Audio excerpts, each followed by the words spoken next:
Bismillahirrahmanirrahim. Radhiyallahu ankum. Wa ammal arba'atu allati yanbaghi laka an taf'alaha. فالأول أن تجعل معاملتك مع الله تعالى بحيث لو عامل معك بها عبدك ترضى بها منه ولا يضيق خاطرك عليه ولا تغضب والذي لا ترضى لنفسك من عبدك المجازي فلا ترضى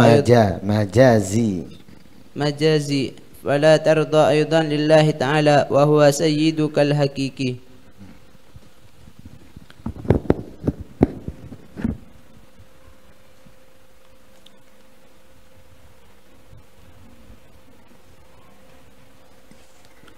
Bismillah, alhamdulillah, wassalatu wassalamu ala rasulillah Sayyidina wa maulana Muhammad bin Abdullah wa ala alihi wa sahbihi wa man wala wa la hawla wa la quwwata illa billah. Nawaitu ta'alum wa ta'alim wa naf'a wal intifa' wal mudhakarata wal tadhkir wal ifadata wal istifadah wal hath ala tamassuki bi kitabillahi wa sunnati rasulih والدعاء إلى الهدى والدلالة على الخير ابتغاء وجه الله ومرضاته وقربه وثوابه من الله تعالى. وأما الأربعة, dan adapun al-arba'atu yang empat, allati yang bagilaka, yang semestinya kamu miliki atau yang semestinya untukmu antaf alaha kamu kerjakan. Ini mengulangi atau mengingatkan pembahasan kita sebelum-sebelumnya, bahwasanya katanya Imam Ghazali secara global ada dua macam. Yang satu semestinya kamu tinggalkan, kamu jauhi, kamu hindari, yang mana di dalamnya ada empat pembahasan. Yang kedua, sesuatu yang harus kamu miliki, yang harus kamu kerjakan, dan di dalamnya juga ada empat pembahasan yang menjadi pembahasan kita kali ini.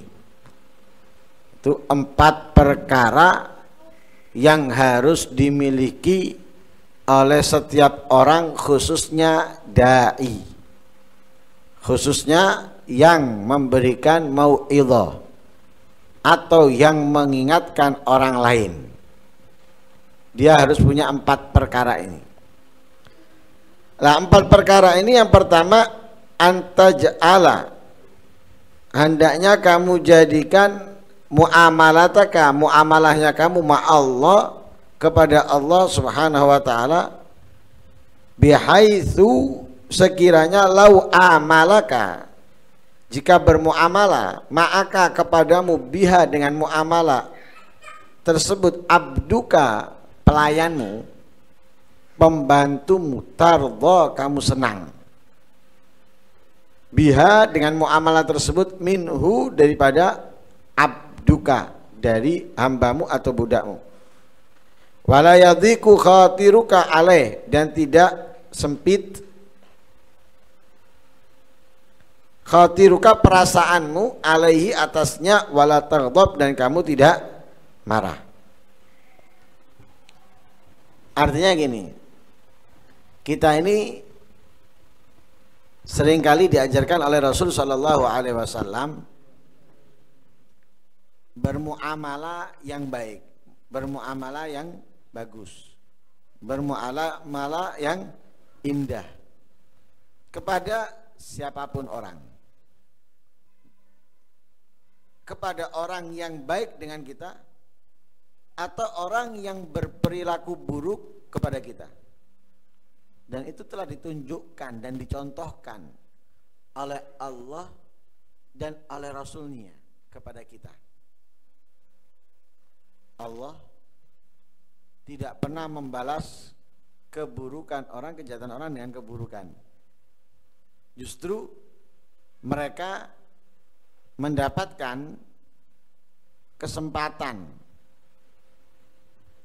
dari Allah Subhanahu wa taala agar terhindar daripada murkanya. Orang melakukan kemaksiatan, orang melakukan kemungkaran, orang melakukan kejahatan, Allah tidak menyiksanya langsung.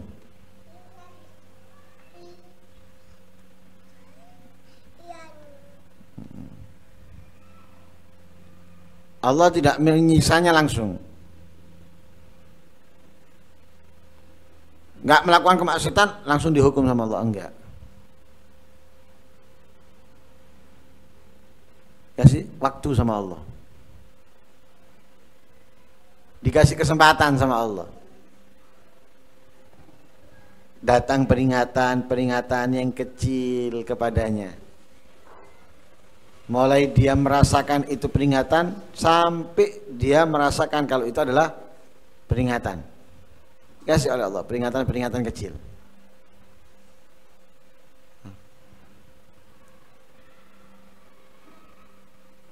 Seperti contoh apa? Kalau rumah kita bocor, nggak langsung bocor. Kalau langsung bocor, rusak semuanya. Atau kalau langsung turun, rusak semuanya. Tapi apa? Membekas dulu di plafon rumah. Wah, ada yang bocor ini. Ini membekas, nggak netes dulu. Peringatan itu, cepat benerkan. Cepat naik, perbaiki sebelum peringatan itu. Kita biarkan peringatan terus netes, akhirnya bertambah lebar. Kita biarkan, akhirnya apa? Mulai netes terus ke bawah. Kita biarkan, rusak kayunya, lama kelamaan rusak plafonnya, akhirnya rusak juga yang kejatuhan atau yang terkena air daripada plafon tersebut. Peringatan Allah juga gitu, memberikan peringatan kepada kita. Ente sehat, ente bugar, ente fit, dikasih peringatan sama Allah. Ketika ente gunakan kesehatan itu untuk kemaksiatan dikasih peringatan sama Allah. Peringatan kecil dulu. Merasa nyeri-nyeri, ente masih bisa aktivitas, masih bisa angkat-angkat, masih bisa lari, masih bisa jalan.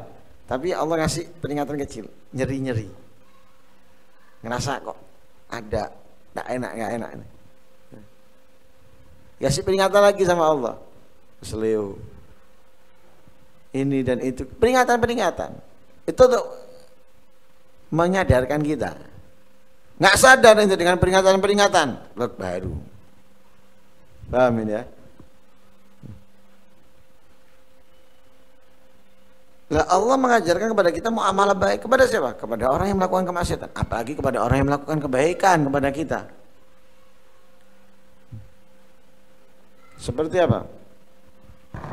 Nabi Ibrahim itu kan dijuluki dengan Abu Dhifan, ayahnya para tamu. Pernah seorang Majusi datang ke Nabi Ibrahim minta dijadikan tamu. Dan mungkin Majusi tersebut ini kelaparan. Lah sedangkan tahu bahwa Nabi Ibrahim ini selalu menjamu orang yang dikenalnya ataupun yang tidak dikenalnya. Karena Nabi Ibrahim tidak mau makan sendirian.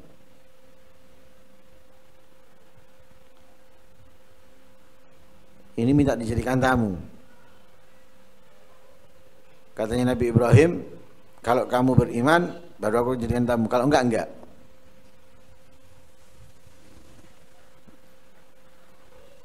Enggak mau dia masuk Islam, enggak mau dia beriman.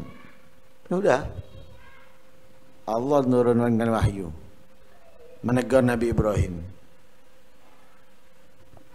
Kasarannya wahyunya itu mengatakan, kenapa kamu menolak seseorang yang ingin menjadi tamumu dengan kamu berikan syarat kepadanya, sedangkan aku Allah Subhanahu wa taala yang disekutukan dengan selainnya, dituduhkan dengan memiliki anak dan yang sebagainya, aku tidak memutus kebaikan kepadanya.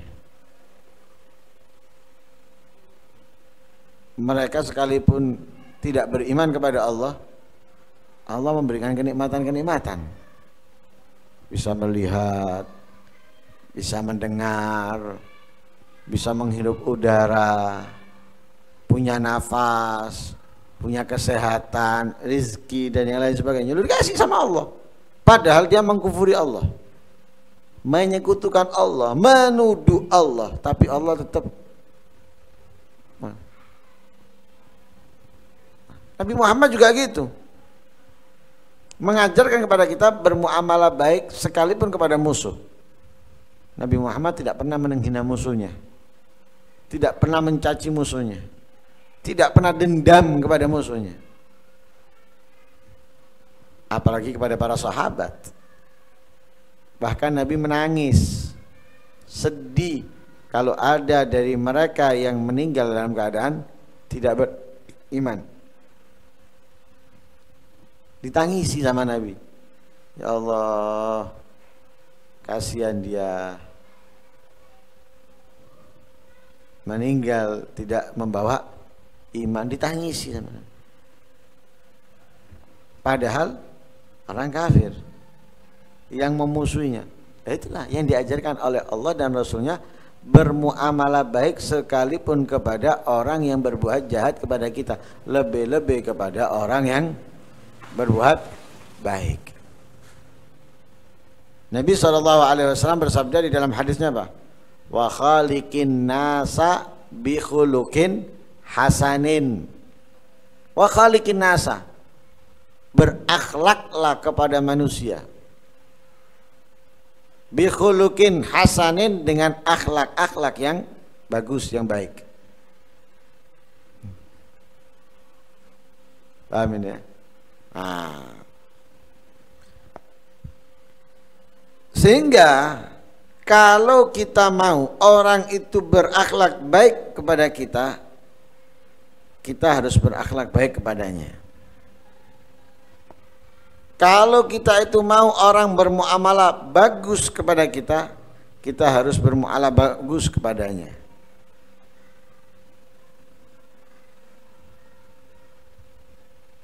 Amilin nasa kama tuhibbu an yu'amilakan nas. Amilin nasala, bermuamalahlah kepada orang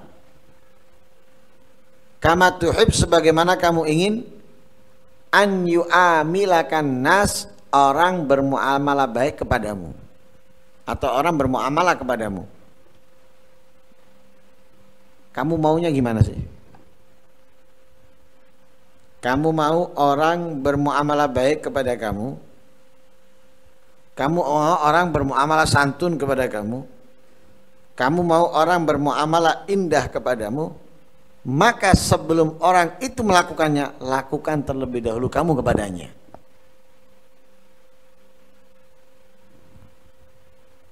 Jangan kita meminta, menuntut mereka bermuamalah baik, bermuamalah bagus, bermuamalah indah kepada kita, sedangkan kita kepada mereka nggak karuan,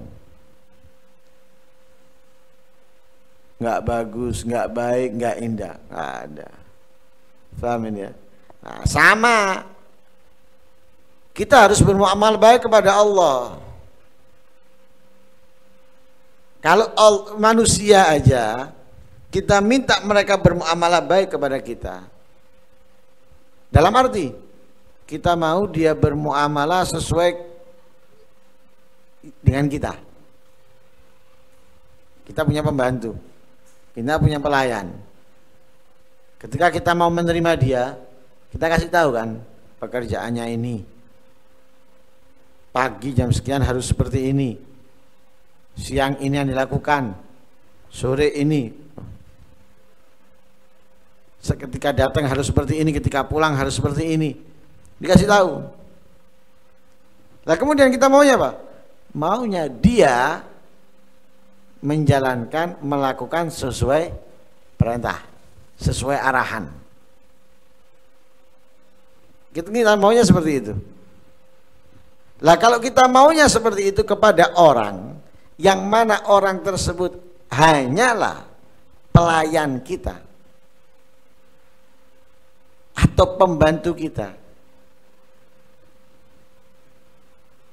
dia menjadi pembantu kita, menjadi pelayan kita, itu sementara, hanya beberapa waktu, hanya beberapa saat, bukan selama-lamanya. Sekarang dia pembantu, kalau setahun 2 tahun mendadak kaya, apakah dia mau tetap jadi pembantu? Ya enggak, dia pasti mau jadi apa? Majikan juga, juragan juga. Kalaupun dia nggak kaya, barangkali di tempat yang lain ada bayaran yang lebih besar, dia pasti apa? Mau pindah, nggak mau tetap. Kenapa? Bayarannya tetap atau sedikit, sedangkan di situ lebih banyak, lebih besar, ya pindah dia. Berarti kan sementara. Dia menjadi pembantu kita, pelayan kita sementara. Loh, yang sementara aja kita mau dia menjalankan sesuai dengan arahan kita, dengan perintah. Lah kita ini hambanya Allah. Apakah kita menjadi hambanya Allah yang sementara? Enggak. Kita menjadi hambanya Allah kapan? Mulai dilahirkan di dunia sampai mati, nanti ya hambanya Allah. Mau pindah itu? Mau pindah? Enggak kan? Hambanya Allah. Selamanya kita menjadi hambanya Allah. Lah kalau yang sementara kita mau dia mengikuti arahan kita, kita juga gitu kepada Allah. Allah mau kita mengikuti arahannya. Allah mau kita menjalankan perintahnya, menjauhi larangannya. Sama. Kita harus menjalankan perintahnya, kita harus menjauhi larangannya, kita harus mengerjakan anjurannya yang untuk kita lakukan atau untuk kita tinggalkan. Nah kalau kamu mengikuti arahannya Allah, menjalankan perintahnya, menjauhi larangannya, maka Allah itu akan senang kepada kamu. Allah tidak akan murka kepadamu. Justru Allah akan memberikan bonus. Allah akan memberikan apa? Kemuliaan, keistimewaan seperti budak, pembantu, pelayan. Arahannya atasan dikerjakan, dilakukan. Jam sekian harus seperti ini dilakukan. Yang dikerjakan ini dikerjakan. Nanti jam sekian harusnya seperti ini, dia mengerjakan, nggak boleh seperti ini, ditinggalkan. Loh, apakah kemudian dia nggak dapat apa-apa dari atasannya? Pasti dapat. Pasti. Ada yang dinaikkan pangkatnya. Ada yang mendapatkan tambahan bayaran dan yang lain sebagainya. Lah seperti itu seharusnya kita kepada Allah Subhanahu wa ta'ala, muamalahnya kita kepada Allah seperti kita senang muamalahnya pembantu kita kepada kita. Nah, akan seperti itu, nggak akan dimurkai. Yang ada kita akan mendapatkan kemuliaan. Sebaliknya kalau kita melakukan sesuatu yang tidak disenangi oleh atasan, mestinya harus bekerja nyantai. Harus bekerja nyantai dia. Ngobrol, omong-omongan. Mestinya ini dia melakukan itu, mestinya itu dia melakukan ini. Nggak sesuai arahan. Apakah senang atasannya? Nggak senang. Kalau nggak senang, dia apakan? Ditegur. diingatkan. Nah, ini jam berapa? Jam sekian. Semestinya apa yang lakukan? Inilah. Kenapa kamu melakukan itu? Mestinya kan ini. Kenapa kamu itu? Ini jam berapa? Jam sekian. Apa yang harus dilakukan? Itu. Lah kenapa kamu mengerjakan ini? Ingatkan. Ingatkan. Sekali. Oh ya bos. Ya pak, jalankan. Besok diulangi lagi, ditegur lebih keras lagi. Kemarin kan saya sudah ingatkan, kenapa kamu lakukan lagi sekarang? Oh iya pak, maaf pak. Diingatkan lebih keras. Lusa, diingatkan lagi kalau kamu masih lakukan sama. Duh, kok masih tetap kamu lakukan? Kemarin lusa, kemarin saya tegur kamu, saya ingatkan kamu. Kenapa kamu masih melakukan? Ya maaf. Terakhir, diingatkan terus. Dilakukan. Wah. Allah juga gitu. Karena apa? Nggak seneng. Allah juga gitu. Kamu diingatkan sekali, 2 kali, 3 kali. Bedanya majikan atasan dengan Allah. Kalau Allah mungkin berulang kali mengingatkan kamu, nggak langsung menghukum kamu, nggak langsung menyiksa kamu. Peringatan sampai kapan peringatan baru nanti. Tapi terkadang orang dikasih peringatan ini nggak sadar. Kadang sadar sewaktu-waktu, hilang lagi, mengulangi lagi. Karena dianggap nggak ada yang kurang darinya. Beda kalau pekerjaan di pabrik, dianggap ada yang kurang. Waduh, saya kalau berhenti dari pabrik ini, nyari pabrik lagi yang mau menerima saya ini sulit. Kemudian nanti kalau saya mencari ini, kemudian saya makan apa? Ini kalau saya dikeluarkan, saya nggak dapat pesangon. Ini itu. Ditegur sekali sudah, ketakutan luar biasa, seakan-akan melakukan dosa besar. Apalagi kalau ditegur 2 kali, 3 kali, waduh, seperti sudah berada di dalam neraka jahanam yang paling dalam. Tapi kalau ditegur Allah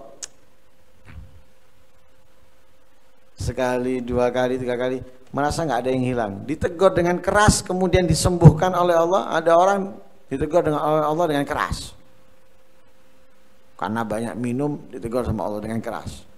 Matanya sampai nggak kelihatan, liver disembuhkan, lupa. Matanya bisa melihat lagi, livernya nggak masalah, lupa dia. Diulangi lagi. Nah ini jangan. Makanya Allah mau kamu melakukan sesuai arahannya. Seperti seseorang mau orang lain melakukan arahannya. Kalau tidak, murka yang akan kita dapatkan, azab yang akan kita terima. Kenapa? Apa yang tidak kamu ridho untuk dirimu daripada pelayanmu, pembantumu, Allah pun tidak ridho kamu melakukan perbuatan kejahatan, keburukan. Allah nggak akan ridho darimu. Sedangkan kamu adalah budaknya Allah atau hambanya Allah, dan Allah adalah sayyiduka al-hakiki. Kalau budak itu adalah hamba majazi, hamba majazi. Tapi kalau manusia ini hambanya Allah hakiki. Jadi Allah ini adalah Tuhan kita, Tuhan kita yang mengatur segalanya. Tapi kalau budak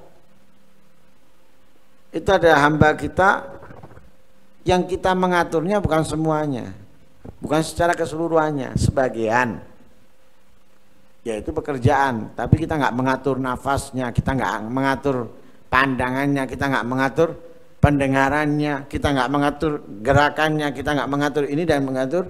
Tapi kalau Allah kepada kita mengatur segalanya. Makanya Allah itu adalah sayyidukal hakiki. Sedangkan hamba budak itu adalah abdukal majazi.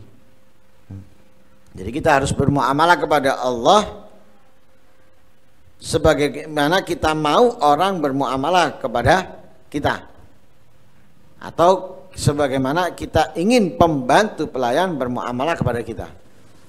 Nah, jadi kalau kita mau pembantu pelayan bermuamalah baik kepada kita, yaitu dengan menjalankan arahan kita, melakukan arahan kita, mengerjakan sesuai keinginan kita, kita akan senang, kita akan bahagia, kita akan memberikan bonus, pesangon, fee dan yang lain sebagainya. Seperti itulah yang harus kita lakukan kepada Allah. Lakukan arahnya Allah, kerjakan perintahnya, jauhi larangannya, Allah akan memberikan fee, Allah akan memberikan kemuliaan, Allah akan memberikan keistimewaan dan yang lain sebagainya. Sebaliknya, kalau kamu marah, murka kepada budak, pelayan, pembantu karena tidak menjalankan arahan kamu, yang kamu perintahkan ditinggalkan, yang kamu larang dilakukan, sehingga kamu pecat dia, kamu hina dia, kamu caci dia, kamu tidak beri pesangon dia, seperti itulah kamu harusnya kepada Allah. Jangan sampai kamu mendapatkan murkanya Allah, laknatnya Allah, karena kamu melakukan yang dilarangnya, meninggalkan yang diperintahnya. Jadi gampangannya itu kembalikan kepada kamu kepada yang lain. Kamu bos yang memiliki perusahaan, kemudian ada anak buah yang kamu tugaskan, yang kamu kerjakan. Lah kamu mau anak buah kamu itu, orang-orang yang bekerja dengan kamu, menjalankan sesuai perintah. Ketika mereka menjalankan sesuai perintah, kamu senang. Ketika mereka melakukan tidak sesuai perintah, justru membuat rugi, mesti kamu marah. Seperti itulah dirimu kepada Allah. Kalau kamu ingin Allah bahagia kepadamu, senang denganmu, maka lakukan apa yang diperintahkan, tinggalkan apa yang dilarang. Kalau kamu tidak melakukan itu, maka kamu akan mendapatkan murkanya Allah. Na'udzubillah min dzalik. Makanya sering kita sampaikan, segala sesuatu dalam kehidupan kita ini kembalikan kepada diri kita. Mau nggak kita seperti itu? Mau nggak kita digituin? Mau tidak ini, mau tidak gitu? Lah pikir untuk diri kita. Kalau kita nggak mau orang melakukan itu, kenapa kita harus melakukan itu kepada orang? Paham ini? Inti kalau punya rumah ditutupi, seneng enggak? Enggak seneng. Jangan nutupi rumahnya orang. Kalau ada orang nyalakan musik dengan kencang, kalau kamu menyalakan musik dengan kencang, mengganggu tetangga sebelah misalnya, ada yang sakit terganggu denganmu, orang itu nggak senang.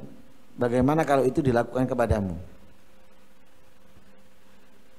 Berarti apa? Jangan kamu lakukan itu kepada orang. Karena apa? Kamu nggak senang kalau orang itu melakukan kepada kamu. Itu sebagai contoh. Banyak lagi masalah-masalah yang lain. Jadi semuanya pikirkan, gambarkan kalau kamu yang digituin. Kalau kamu nggak senang digituin, jangan kamu lakukan itu. Tapi kalau ada orang yang melakukan itu kepadamu, sabarlah. Anak nggak senang digituin, tapi digituin, ya sabar.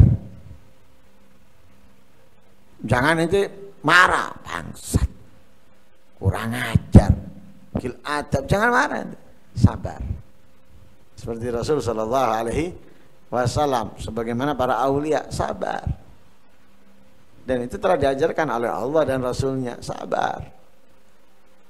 Orang melakukan itu kepada nggak masalah, yang penting kita nggak melakukan itu kepada benar. Itu yang harus kita lakukan. Karena itu mudah-mudahan Allah Subhanahu wa taala memberikan kemanfaatan dengan apa yang kita miliki, dan mudah-mudahan kita bisa menjadi orang-orang yang baik, menjadi orang-orang yang menjalankan perintahnya Allah, menjauhi larangannya, dan mudah-mudahan Allah meridhai kita, memberikan hidayah kepada kita, ampunan dan rahmatnya. Amin Allahumma amin. Sallallahu alaihi wasallam Muhammadin nabiyil ummi wa alhamdulillahirabbil alamin.